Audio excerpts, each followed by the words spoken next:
boy Chris. Welcome back to another brand new video, twin. Like I told y'all, man, we going, man, feeling good. You got to keep this good stuff going. See what we got going on though.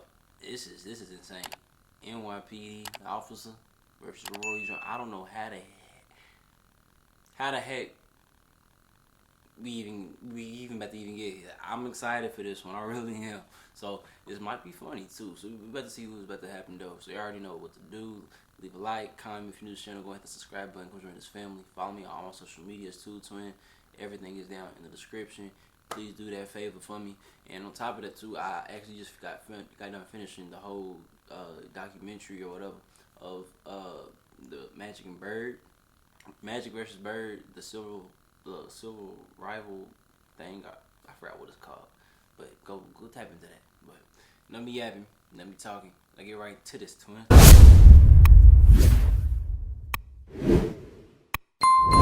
Hi, my name is Rick Frazier, New York City police officer of the 26th Precinct, New York City.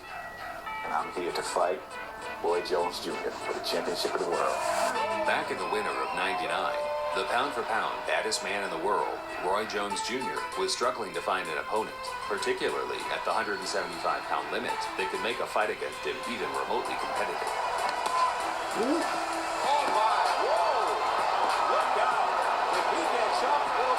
Some of Roy's fights look like sparring sessions.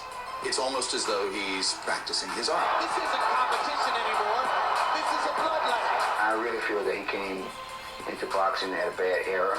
I mean, I just think it's really, he makes these guys, these are great fighters, but he makes them look like they're nothing. It's too good. HBO is getting sick of broadcasting Jones in non-competitive fights as their main event, despite the fact Roy's folded that nigga. Damn, oh, my fault. Ooh. Broadcasting Jones in non-competitive fights is their main fold. That's one fold. event. Watch the knees. Two folds. Fell back on the ropes. Three folds.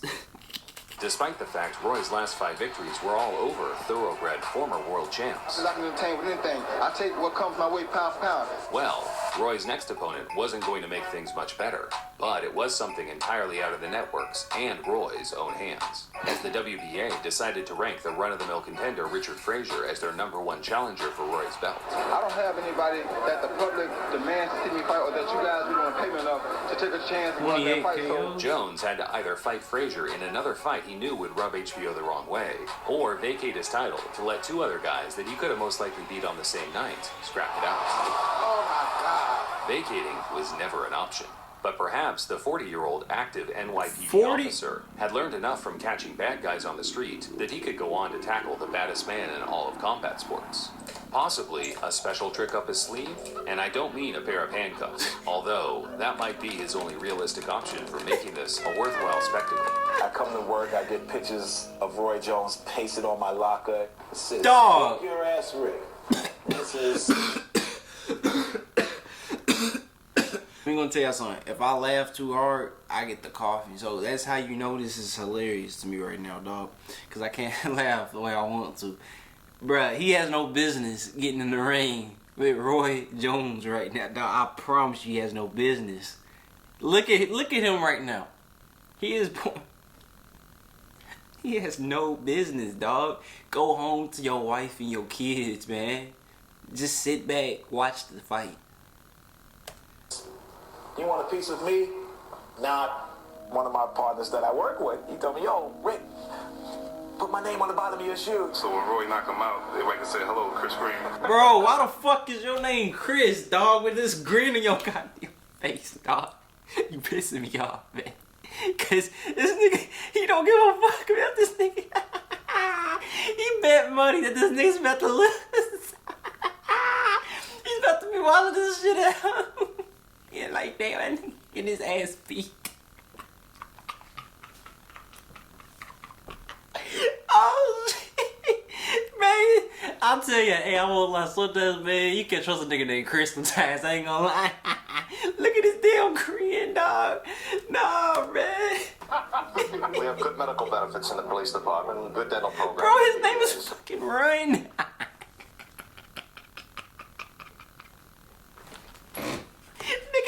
Never mind. A big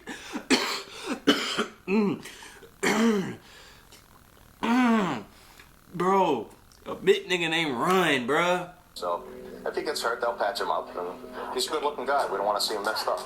On a serious note, yeah, I do want to see this Frazier's nigga messed professional up. boxing journey was commendable, given the fact he compiled an outstanding amateur record of 124-5, Oh, all snap. while being an active duty officer. He was never able to fully commit to training outside of his day job, so it took years of contemplation before he finally figured out a routine that could cater toward him turning professional. It was something we felt we owed him. While we didn't break any rules, we certainly cleared the path for him to go and pursue something he's been trying to attain for many, many years. Okay, As real a for that. pro, Frazier held 2 victories over the highly touted Anthony Hembrick and was on a solid run of W's building up to the Jones clash. However, it has to be said, the governing bodies had no real business forcing this as a mandatory, because even Rick himself never really aspired to reach this level in the sport, which was reflected by his resume built off local club fighters and whatnot.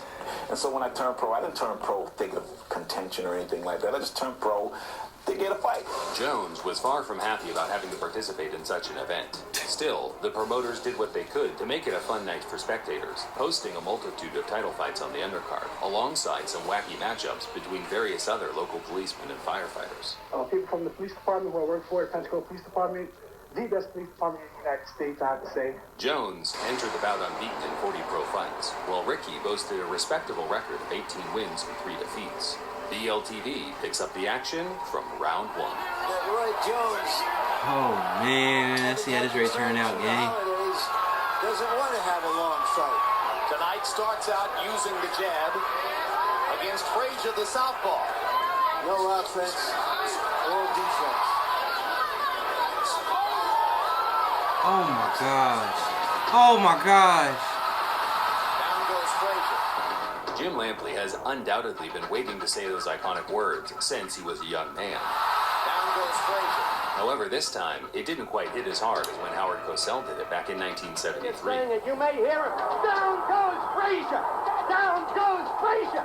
Lampley's dull tone was justified, however, as the replay showed that Frazier appeared to hit the ground without taking anything solid from Jones. It looked to me like he went in the water. Frazier is finding a way to make it look bigger. He did not work on his footwork. Nails Frazier with a right hook. And leads with the left out of the southpaw stance. He just let him get his hits in, I'm guessing, yeah. He said, hey, yeah.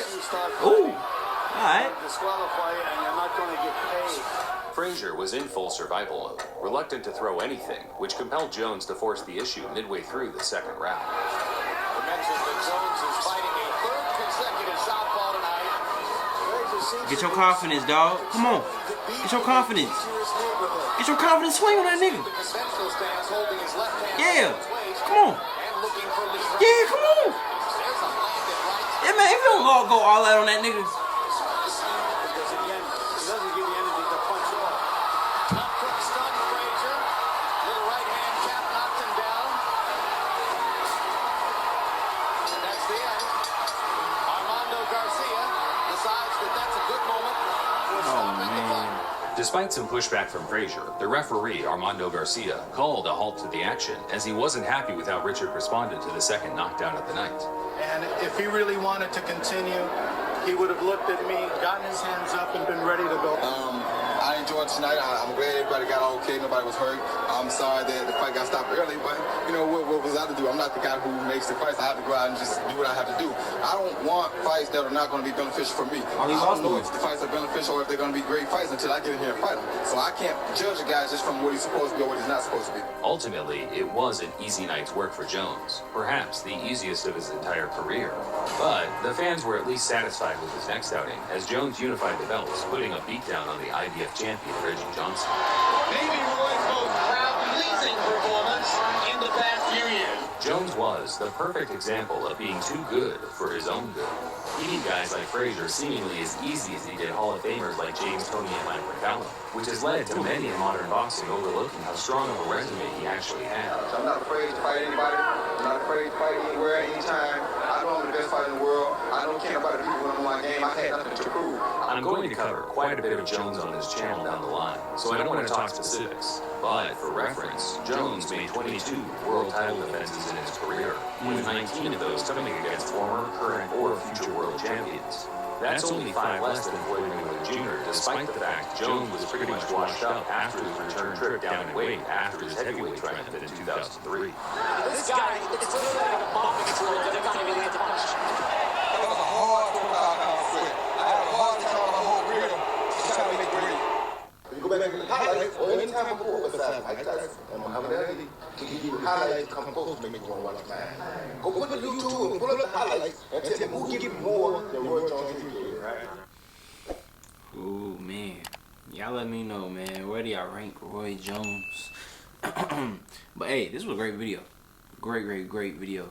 He obviously had no business being in there though. I ain't gonna lie. His fucking homies though down at the station. Nah, they out of pocket. They knew good damn well he was ready to get. Man, they wrong. You know they wrong too.